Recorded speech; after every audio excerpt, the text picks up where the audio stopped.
잘못 그런 노래가 있어요. 노래가 그런 거. 바쁜 현대인과 젊은이들에게 지나칠 수 없는 유혹 패스트푸드. 그 속에서 건강한 재료로 한국인의 입맛을 지켜내는 곳이 있다. 바로 대호가 죽 이야기다. 우리네 어머니들이 가족의 몸을 보살피라며 죽을 차려냈던 마음을 담아 영양의 균형을 맞춘 죽 이야기는 자연에서 온 명품 죽이란 슬로건을 통해 국내는 물론 해외까지 진출하며 사람들의 입맛을 사로잡고 있다. 국내 450개, 중국과 미국에 20개 매장을 내며 큰 성공을 거둔 이명서 대표. 성공의 배경에는 어머니로부터 물려받은 신앙이 있었다는데 오늘 하나님의 사람들에서 이명서 대표의 신앙과 삶을 들어본다.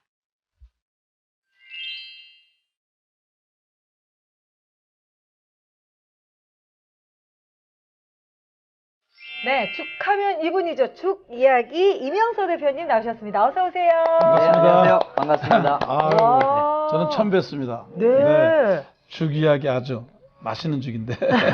죽하고 어떻게 이미지가 연관이 되세요, 목사님? 늘 죽 오다도 먹습니다. 아, 사실 죽 이야기 뭐 네. 장안의 화제예요. 감사합니다. 가맹점도 굉장히 많으시죠? 네, 뭐 국내에는 지금 400개 이상이 있고요. 네. 현재 이제 그 미국, 일본, 중국, 싱가포르에 가 있는데요. 감사하게도 네. 한국 한식 프랜차이즈로는 해외에 지금 현재 제일 많이 진출해 있습니다. 아니, 외국 와. 사람들도 죽을 좋아하나요? 예, 저희가 외국에서는 죽 이야기라는 죽 전문점을 하지 않고요. 제이스토리라는 브랜드로 해서 한국 캐주얼 레스토랑입니다. 그래서 한국 요리들, 그래서 뭐 술이 없는 간단하게 먹을 수 있는 비빔밥이라든가 덮밥이라든가 볶음밥이라든가 김밥, 떡볶이 같은 복합적으로 한국 요리를 전체 취급하고 있습니다. 아, 근데 많이 그렇군요. 반응이 좋아지군요, 지금요. 예, 아무래도 이제 그 한류 열풍이 네. 굉장히 대단하다는 생각이 드는 게요. 보통 그 나라의 그 언어로다가 간판이 안 달리고 한글로 써 있어도 네. 한국 식당인가 보다 하고 찾아옵니다. 그래? 와. 그럼 왜 제이스트래요? 제가 이제 예전에 사업을 하다가 망했던 적이 있어요. 네. 그때 매일 제가 그 돈이 없어갖고 사무실을 18평짜리 사무실을 장판을 깔아놓고 네. 책상이 없이 컴퓨터만 바닥에 떠놓고 일을 했던 적이 있어요. 오. 그때 이제 직원들한테 너무 미안하니까 아침에 2시간씩 빨리 가갖고 그 장판을 쓸고 닦으면서 무릎으로다가 맨날 울면서 기도를 했어요. 그래서 혹시 제가 만약에 나중에 사업을 성공하면 이 이야기는 제가 제 이야기가 아니라 하나님의 이야기입니다. 라고 해서 원래 죽 전문점을 처음 시작할 때 요렇게 그 하나님의 표시 있잖아요. 히브리어로요. 네. 근데 그걸 잘 못 알아볼 것 같아서 이 지저스의 J를 따갖고 제이 스토리라고 했던 거예요. 아. 근데 이제 많은 분들이 한국에서는 제이 스토리 하면 무슨 브랜드인지 모르니까 한국말로 써야 된다 그래서 네. 제이 스토리를 역으로다가 죽 이야기라고 바꾸게 된 겁니다. 그렇군요. 예. 정말 그래서 그런 아름다운 얘기가 있군요. 네, 하나님의 이야기가 계속되고 있는데 이 죽 네. 이야기는요. 한국 프랜차이즈 대상, 한국 유통 대상, 또 우리나라 100대 프랜차이즈 중국인들도 네. 죽 좋아하나요? 별로 안 좋아할 것 예, 같아요. 굉장히 좋아하고요. 아무래도 이제 그 역사가 긴 나라일수록 죽 문화가 많이 발달돼 있습니다. 오, 그래요? 왜냐면 옛날에 이제 선사시대 때 못 살 때부터 어떤 음식물을, 곡물들은 조금 넣고 나머지는 뭐 풀이라든가 나무 뿌리 같은 걸 녹아 끓이게 된 것이 죽이잖아요. 그래서 이제 중국 같은 경우에는 콘지라고 하는 죽 종류가 있고요. 일본은 옥가유라고 하는 한국 같은 죽이 있는데 중국 사람들은 아침에 죽을 많이 먹고요. 예. 입맛이 까다로울 것 아니, 같은데. 근데 대만에 가니까 중국집에 가니까 진짜 흰죽을 주더라고요. 그래서 예. 보니까 간장탕 먹는데 죽이 많이 있어요. 아니 그 입맛 까다로운 중국 사람들을 어떻게 그렇게 잡으셨어요? 근데 좋은 게 뭐냐면요. 한국 같은 경우에는 음식점에 누가 음식을 제공하면 다 먹는 게 예의잖아요. 네. 중국 사람들은 음식을 많이 남기는 게 예의예요. 그래요. 오호. 그래서 저희가 이제 처음에도 죽만 하지 않고 메뉴를 많이 늘어놔가지고 보통 죽을 시키면서 비빔밥, 볶음밥, 막 덮밥부터 해갖고 많이 시켜놔요. 최대한 많이. 그래놓고 조금만 손대고서 많이 남겨놓고 가 예의라서 네. 그러다 보니까 매출이 한국보다 창업 비용은 50%도 안 들어가지만 매출은 4배 정도가 더 높습니다. 안 싸가지고 가요? 남은 거 안 싸가지고 가요? 한국 사람들 같이 싸가지 않고요. 또 중국 사람들은 쌀 한 푸대 사놓으면 2년을 먹는다는 것처럼 네. 보통 90%가 다 외식을 하거든요. 집에서 밥을 안 해 예, 먹어요. 그게 지금 싱가포르도 정부에서 아주 대책으로 부엌이 없더라고 집에 가니까. 네. 다 외식 문화니까. 다 부부가 네. 일을 하니까. 일하고 외식하고. 그런데 중국 사람 여성들은요 부엌에 안 들어가요. 그 남자들이 남자가 바쁘죠. 하세요. 근데. 되게 보니까 남자분들이 식당하고 뭐 이렇게 다 음식하더라고요. 그렇죠. 네. 한족들 문화가 원래 네. 그렇죠. 그리고 그렇군요. 이번에 보니까 그 대만 이런 데 가면 전부 아침부터 나와 사 먹더라고요. 네. 네. 풀러가지고 온 식구가 가방 메고 와서 먹고 오. 출근하더라고요. 근데 한국도 그런 문화로 좀 바뀌어야 되지 않겠습니까, 사모님? 전 외식 잘하고 있습니다. 아니 근데 우리 이명서 대표님은 정말 저돌적이신 것 같아요. 네. 도전적이고 뭐 한국뿐만 아니라 세계로 나가서 다양한 도전들을 하고 계신데 사실 이명서 대표님은요 성공한 사업가일 뿐만 아니라 와 정말 하나님의 이름을 높이는 신실한 신앙의 사람이에요. 또 책도 내셨는데 저는 이게 히트해요. 사업가신데 일반 뭐 사업 스토리를 쓰신 게 아니라 신앙 간증집을 내셨어요. 이 제목 보세요. 주님 손만 잡아라. 장사도 인생도 신앙도 결국 하나에 달렸다. 이야. 그러니까 주님만 잡아야 된다는 얘기죠, 이 책이. 네. 제가 대학교 전문대를 마치고요. 대학을 신학대학을 들어가게 됐는데 네. 그때 신학대학을 들어가면서 읽었던 책이 미국의 여자 목사님이 쓰신 리이젤 목사님이라는 분이 쓰신 삶에 부서진 조각들이라는 책이에요. 그런 책 있죠. 예. 예, 그 아주 얇은 책을 읽고 제 인생의 영혼이 바뀌었거든요. 그래서 책 좀 그때 읽으셔야 돼요. 예, 읽어야겠어요. 그래서 이제 그 신학대학교 들어가면서 하나님한테 기도를 드렸어요. 네. 제가 열심히 살아서 45살이 되면 그때까지는 인생의 전반기는 열심히 사업한 내용을 꼭 간증서를 쓰고 네. 인생의 후반기는 네. 이제 하나님의 복음을 전파하는 복음을 했던 선교했던 것들을 70살이 되면 다시 자서전을 쓰겠다고 네. 그때 이제 90년도에 하나님과의 약속을 했기 때문에 예, 그걸 지키려고 예, 작년에 출판하게 됐습니다. 와, 그럼 정말 45이 되기 전에 내신 거예요? 예, 예. 와, 주님 손만 잡고 이렇게 회복되시고 재기에 성공하신 그 이야기를 담았는데요. 오늘 정말 열정 있고 파워풀한 또 이명수 대표님 나오셨기 때문에 많은 분들이 네. 또 다시 한번 일어서실 거라는 생각이 듭니다. 자, 그래서 우리 이명수 대표님 어떤 삶을 살아오셨는지 어떤 하나님과의 스토리가 있는지 저희가 또 준비했죠. 이름하여 대담한 프로필. 프로필. 네, 뭐 프로필 소개해주세요. 오늘 굉장할 것 같습니다, 목사님. 대담한 프로필입니다. 이름 이명서. 1970년 경기도 양평의 가난한 농부 집안에서 태어난 이명서 대표. 어린 시절 지독한 가난을 끝내고 싶은 마음에 신문 배달부터 시작해서 군고구마 장사 찹쌀떡을 팔아 학비를 벌었던 그는 예수님을 알게 한 어머니가 돌아가시자 예수님을 부인하며 절망에 빠져들게 됩니다. 그러다 우연히 가게 된 기도원에서 회심하고 신학교에 입학하는데요. 알고 보니 신학보다 사업가의 기질이 더 충만했던 이명서 대표. 일본으로 무작정 떠나 배신도 당하고 실패도 경험하면서 하나님을 더 깊이 만난 그는 2003년 드디어 죽 이야기를 창업하기에 이릅니다. 기도로 시작하니 남달랐던 죽 이야기, 현재는 전국 450개 매장은 물론 미국과 중국 등 세계로 나아가고 있는데요.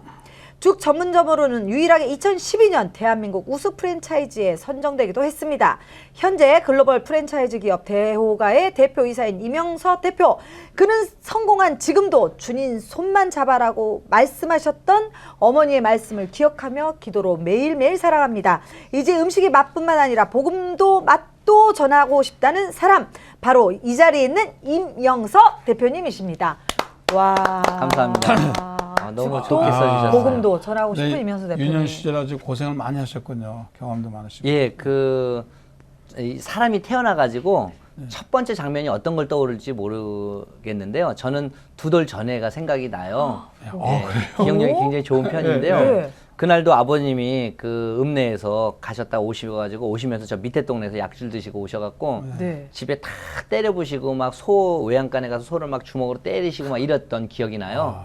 저희 어머니가 급하시니까 저를 끌어안고 집 옆에 목단밭에 숨어 있다가 밤새도록 있다가 나오셨던 기억이 나왔던 기억이 나는데요. 하여튼 부모님들이 싸우는 건 대부분 돈 문제들이 많으셨고 아버지 약주 드시고 뭐 이런 것들이 많았기 때문에 어렸을 때 그런 좀 상처가 좀 많이 있었던 것 같아요. 그렇군요. 아니 2돌 전 기억이 이게 생각나신다고 나는 똘똘하셨어요. 기억력이 상당히 좋으세요. 그러니까 저는 기억력이 너무 좋아갖고 친구들을 만나면요 도대체 이해를 못한대요. 어쩌다가 만나도 네. 제가 쟤는 몇 학년 몇 반에 몇 번이었는지까지 외워요. 오, 기억나세요, 목사님? 나는 까나득해요. 착하게 살자.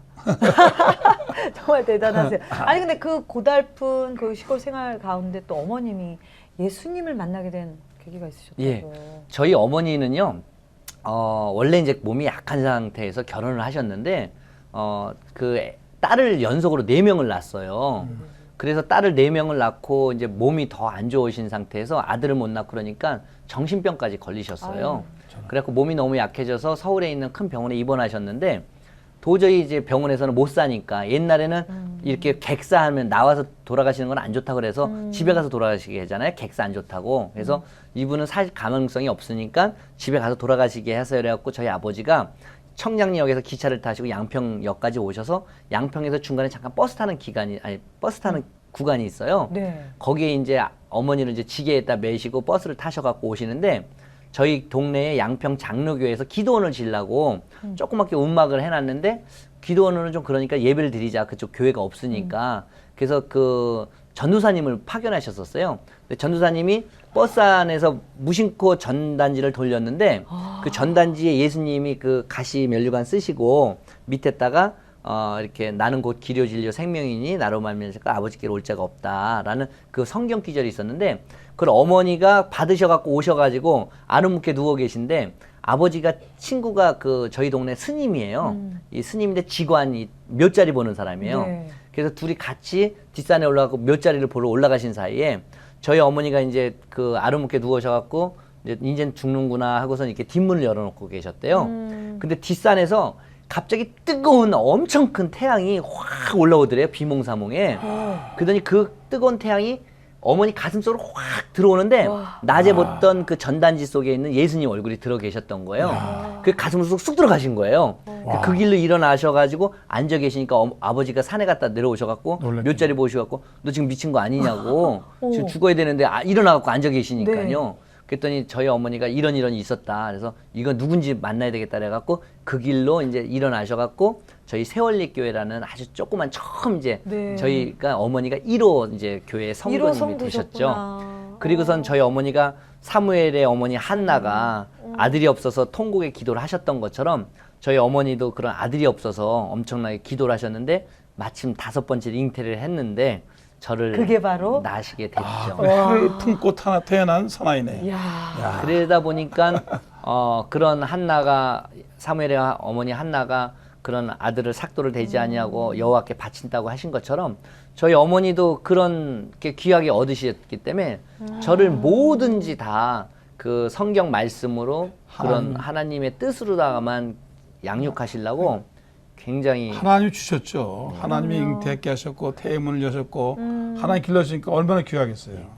저희 어머니는 저를 때리실 때도요. 제가 네. 말 안 듣고 속썩여서 때리실 때도 네. 하나님이 주신 아들인데 내가 감히 때리면 안 된다라고 생각을 하셔서 항상 하나님한테 이놈을 혼내야 되겠다, 때려야 되겠습니다라고 기도라고 저를 때리시고 배나무밭에다가 한번 묶어놓고 때리시는데요. 하나님한테 기도하시면 때리시는 거야. 주여 이놈의 새끼를 그래서 막대기로 막 때리. 그 정도로 이제 굉장히 저를 신앙적으로 훈육하시려고 그러니까 하셨죠. 그러셨구나. 어떻게 예수 믿기 전에 하나님이 나타나셔서 믿게 하셨고 이제 하나님 예정이죠, 그죠? 네. 전도지 하나 받고 이렇게 놀라운 역사 받았네요. 그러니까 저희 어머니가 저희 집에는 유명한 일화가 있어요. 네. 제가 초등학교 때 학교를 가다가 집에서 학교까지가 너무 멀었어요. 한 2-3시간은 걸어가야 돼요. 근데 눈밭에 넘어졌고 팔이 부러졌어요. 그런데 이제 그 보통 이제 엄마들은 아들이 팔이 부러지면 빨리 병원부터 데리고 가야 되잖아요. 저희 어머니가 저를 안고 그 교회 가갖고 울면서 몇 시간을 기도를 하셨어요. 어머니가 무슨 실수라고 잘못한 게 있길래 아들을 이렇게 다치게 하셨냐라고. 그 정도로 어머니가 해고선 이제 병원을 가셨어요. 네. 그걸 알고 아버지가 직약대로 또 어머니를 엄청나게 또 때리시고 그랬는데 이제 학교 가서 제가 좀 몸이 안 좋다고 학교 못 가겠다면 어머니가 그래 가지 마 그러시거든요. 근데 주일날 만약에 저 몸이 안 좋아서 못 가겠다면 죽어도 교회 가서 죽어라. 그게 더 축복이다. 그 정도까지 어머니가 이제 어머니의 기도 어머니의 신앙이 확고하셨군요. 예. 그러네요. 정말 하나님께 바친 아들이에요. 그래서 네. 항상 저 자꾸 이제 교회 가시면 옛날엔 교회 가면 그 나무 마루였잖아요. 그러면 이제 지금이야 의자에 앉아서 예배 드리지만 그때 바닥에 했잖아요. 그 어머니가 저한테 꿈이 그거였어요. 우리 눈물로다가 이 마룻바닥을 한번 썩혀보자. 와. 예, 그 정도로 기도를 열심히 하셨어요. 옛날에 그런 그 신앙이 있었죠. 그 기도해도 한 자리에서 기도하는 거예요. 그래서 그렇게 썩으니까. 맞아요. 저도 기억나는 게 정말. 저희 어머님이 정말 저희 동생 얻고 교회 가시면 그 무릎 꿇으시고 꼭 바닥을 이렇게 치셨어요. 네, 그 손자국이 있는 그 바닥을 제가 본 기억이 청주에 있어요. 어느 교회 가니까 진짜로 이 나무가 썩었더라고요. 와. 많이 그 푸르스름하고 그래서 그러니까 권사님들이 하도 그 자리에 기도해가지고 눈물로. 나무가 썩었다고요. 그렇군요. 정말 어머니의 눈물로 기도로 네. 네 정말 하나님의 인도하심을 받은 우리 이명수 대표님인데요. 저희가 이번에는요 이명수 대표님 이야기를 들으니까 더 궁금한 것들이 많아져요. 그래서 저희가 질문을 통해 우리 이명수 대표님의 인생을 좀 더 깊이 있게 알아보도록 하겠습니다. 자, 인생극장 신문 는 쉽다. 쉽다.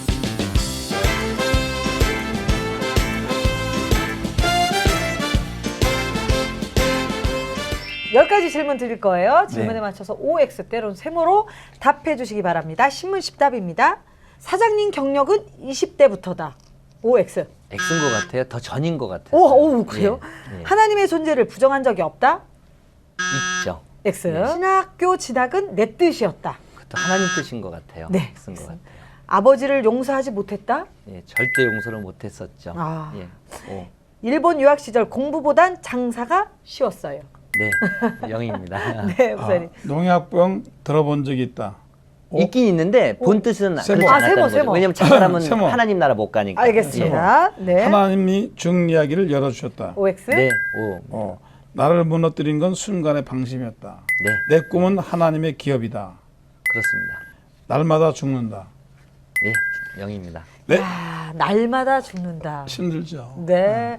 아니, 뭐 이렇게 사업가의 기질이 남달랐다는 이야기는 쭉 해오셨는데 네. 사장님이 그럼 언제부터 되신 거예요?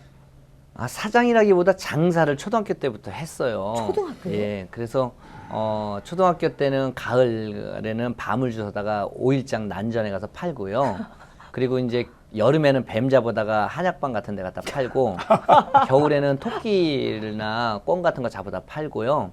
그리고 이제 특히 그 초등학교 때 돈을 많이 벌고 그랬던 거는 산에서 칡덩굴을 걷어다가 그거를 걷어다가 이제 팔았어요. 게다가 이제 그런 아이디어가 어머니 때문에 생겨가지고 동네 친구들 보러 야 칡덩굴을 나한테 걷어와라. 그리고선 제가 그거를 갖다가 도매로다가 이렇게 팔게 되고 어떤 걸 뭐 하는데? 그거를 예전에는 이제 그 보통 악역 공장에서요 악여라는 가죽도 오. 만들었는데 네. 그 칡덩굴을 갖고 가면은 할아버지가 삶아갖고 그걸 껍데기를 다 까가지고 그거는 뭐 그 끈 같은 거 푸대 같은 거 만드는데 쓴다고 그러시더라고요. 아니 근데 어떻게 초등학교 때부터 언어의 기질이 있으셨어요? 예, 왜냐면 너무 가난했고요. 저희 동네는 다 그랬어요. 너무 가난해갖고 읍내에서 저희 동네까지 걸어서 30리, 12km예요. 아, 씨. 그래서 너무 멀다 보니까 전기불이 제가 초등학교 2학년 때 들어왔어요. 그래서 굉장히 그 열악한 환경이라서 다들 뭐 예전에는 이제 저희 전 세대는 화전민들이 살다가 다 떠났고요. 저희 때는 농토도 마땅히 없고 먹고 살 만한 게 거의 없었기 때문에 예. 그런 돈 버는 거 저뿐만 아니라 저희 동네 친구들이랑 다 그랬었습니다. 아유 그 어린 시절에 그 어린 이명서의 그림이 네. 그려집니다. 그러다가 이제 중학교 네. 들어가면서 본격적으로 이제 장사를 하게 된 거죠. 그래. 신문을 돌리다 신문사 취급도 하게 되고 또 군고구마 장사도 하고 공구마 장사 돈 벌어 갖고 또 식당도 차리고 옷가게도 차리고 뭐 이렇게 계속 장사를 하면서 중고등학교 마치게 됐죠. 장사로도 아주 그냥 그럼 뭐 팔아보신 적 있으세요, 목사님? 여름에 아이스케이크 한번 팔아봤어요. 그러셨군요. 아는 친구가 아이스케이크 공장하는데 그 아버지가 나보고 한번 놀면 알바 해보라 그러죠. 그 잘 하셨어요? 하긴 뭐 다 내가 먹었지. 아, 그러셨군요. 아니 두 번째 질문 가운데 네, 하나님의 존재를 부정한 적이 없다. 있죠. 있어요. 예. 언젠가요? 저희 어머니가 이제 돌아가시고 나서 어. 저희를 위해서 어머니가 정말 열심히 기도하셨던 분이에요. 어머니는요. 근데 이제 나중에서야 어머니의 신앙이 위대했던 걸 알았어요. 왜냐하면 희스기 왕이 죽음 앞에서 기도를 통해서 15년의 생명 연장을 받았는데 저희 어머니는 제가 16살 때 돌아가셨기 때문에 17년을 더 사신 거거든요. 그러네요. 그러니까 어머니 신앙은 대단하셨는데 그때 제가 16살 때 돌아가셨을 때 가령 이렇게 신앙생활을 열심히 하셨고 하나님을 절대적으로 했던 분이 이렇게 49에 어머니 49에 돌아가신 게 말이 되는가 그런 거에 대한 회의가 많이 했었고요.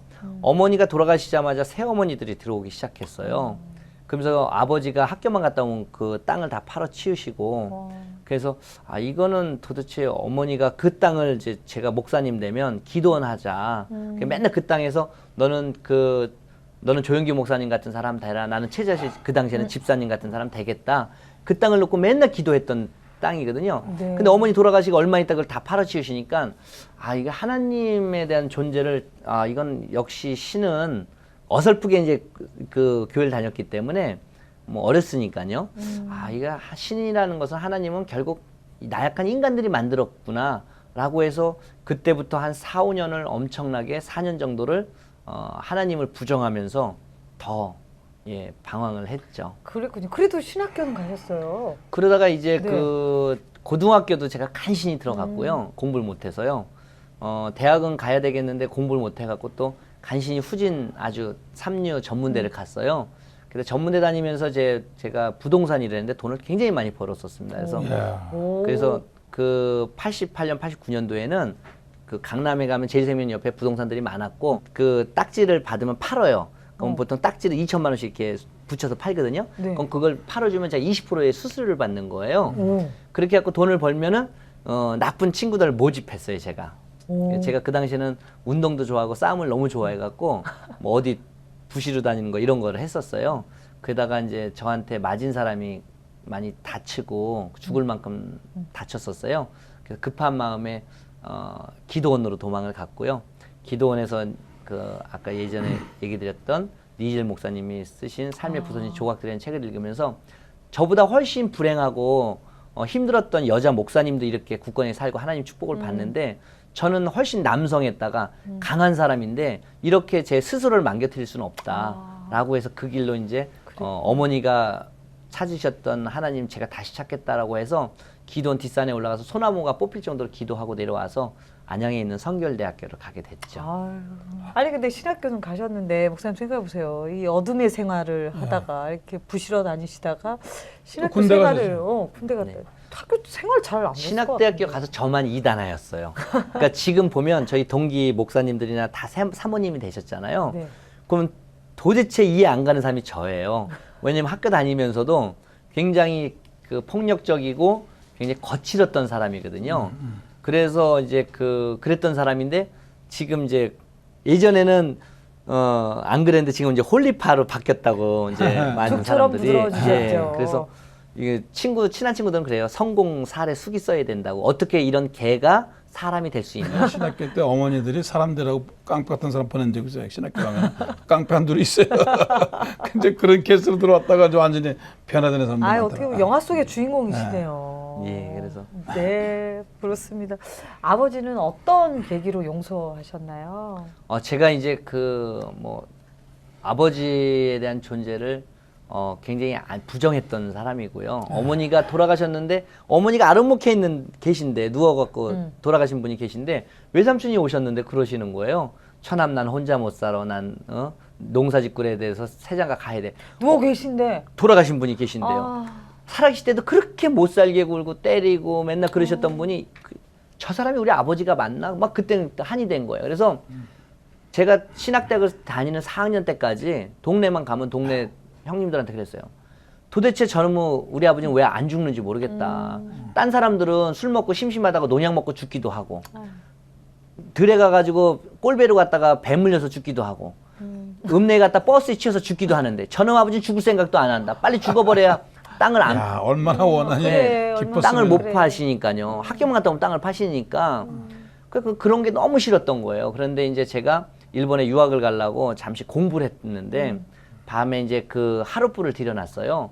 하룻불이 밤나무로 뗀 화롯불은 유독가스가 나와갖고 연탄가스보다 더 무섭습니다. 아, 그래요? 예, 연탄가스도 우리가 옛날에 많이 네, 죽었잖아요. 네, 네. 밤나무 유독가스는 연탄가스보다 더 심해요. 그래요? 그래갖고 그 하룻불을 추워갖고 들여놨는데 공부를 하다가 제가 새벽녘 한 2시쯤에 화장실을 가고 싶어갖고 나와서 제 방에서 나왔고 마당을 한 30m 지나가야 화장실이 있는데 거기 가다 눈밭에 그냥 쓰러진 거예요. 가스 먹고. 예, 딱 쓰러져 갖고 있는데 그게 얼어버린 거예요, 제가 그대로. 근데 아버지가 다음날 아침에 그 소 죽을 쑤시려고 나오시다가 저를 발견하신 거예요. 그래서 아름목에 갖다 놓고 막 뜨거운 수건을 했는데도 제가 못 깨어나니까 옆집에 이씨 아저씨라고 계셨는데 이 아저씨는 너무 돈도 많고요. 훌륭하시고 인품이 끝내주게 좋으신 분이에요.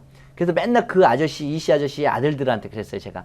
형들은 정말 좋겠다. 형네 아버지 돈도 많고 훌륭해서 형네 아버지가 우리 아버지였으면 정말 좋겠다. 형네 아버지가 우리 아버지였으면 정말 좋겠다. 맨날 그랬어요. 근데 그 아저씨가 수지침을 너무 잘 놓으니까 저희 아버지가 불러다가 저를 막 수지침을 놓는데 제가 못 깨어나니까 그 아저씨들은 그냥 가버렸어요. 그러니까 저희 아버지가 그때 63세셨는데 급하시니까 저를 들러 보시고 저희 동네에서 양평읍내까지 30m 그걸 뛰시려고 뛰어 내려가시는 거예요. 근데 제가 한 2, 3km 정도 뛰어 내려간 것 같은데 아버지 등이더라고요. 그래서 아버지하고는 얼굴 마주치는 것도 싫어요. 너무 싫어하니까. 등이 너무 싫은 거예요. 그래서 아버지 저 내려주세요. 그래서 아버지가 저를 그 길바닥에 이렇게 던지듯이 내려놓으셨는데 제가 눈밭에 이렇게 쓰러져서 이렇게 보니까요. 아버지가 얼마나 힘드신지 일어나지도 못하시고 앉지도 못하시고 이래고 꾸부정해 계셨는데 이 등에요. 이 그 얼마나 급하셨는지 아버지가 잠바도 못 입으시고 세타만 입고 뛰신 거예요. 그 등에서 나는 이 김이 얼마나 무럭먹 나오는지 그때 그 아버지의 위대함은 이루 말할 수가 없는 거예요. 너무너무 위대하신 거예요. 그래서 그 길로 제가 너무 힘들었지만 일어나갖고 아버지 앞에 무릎을 꿇었어요. 아버지 제가 죽을 죄를 졌습니다. 지금까지 아버지가 이렇게 무식하고 가난하고 그러셔갖고 폭력적이어서 정말 빨리 돌아가시라고 그렇게 열심히 떠들고 다녔는데 옆집 아저씨가 아무리 돈이 많고 훌륭해도 옆집 아저씨일 뿐이고 아버지가 너무 가난하고 무식해도 우리 아버지네요. 아버지 친구들 중에 아들 많은 사람들이 있지만 제가 아버지 살아계신 동안 적어도 양평군에선 최고의 아버지한테 효자가 될 수 있도록 노력할게요. 그리고 아버지한테 무릎을 꿇고 일어나고 이제 거기서 집에까지 올라오는데 아버지가 이제 아직도 교회 안 다니시는데 아버지 듣든 말든 옆에서 엄청나게 하나님한테 회개 기도를 했어요. 그때까지 저는 하나님을 엄청 원망했어요. 도대체 나는 왜 이렇게 산속에서 깊은 데에서 태어나게 했고 가난하고 무식한 집안에서 태어나게 했고 어머니는 왜 이렇게 일찍 돌아가시게 했고 저는 공부를 못하는데 운동을 잘하는데 허리가 어려서부터 아파서 왜 이렇게 신체적으로 허리가 어린 나이에도 아파야 되냐. 하나님을 맨날 원망을 했어요. 근데 그때서야 아버지를 통해서 하나님을 깨달은 거예요. 우리 하나님은 우리한테 축복만 주고 기쁨만 주고 선물만 준다고 해서 하나님이고 우리한테 역경과 고난을 준다고 우리 하나님이 아닌 건 아니잖아요. 우리 아버지가 육신의 아버지가 가난하고 무식하도 우리 아버지인 것처럼 우리 하나님은요 저한테 역경과 고난을 주셔도 영의 아버지더라고요. 그래서 그때 하나님한테 정말 울면서 불비지면서 기도했어요. 이제는 앞으로 제가 죽는 날까지 그 어떤 상황이 오셔도 와도 하나님이 어떤 역경과 고난을 줘도 하나님을 절대 원망하고 탓하지 않겠습니다. 그 역경과 고난을 주실수록 저는 더 저를 사랑하고 감사하다는 마음을 갖겠다라고 했거든요. 그래서 이 방송을 보시는 분들 중에도 지금 역경과 고난에 처하신 분들이 있잖아요.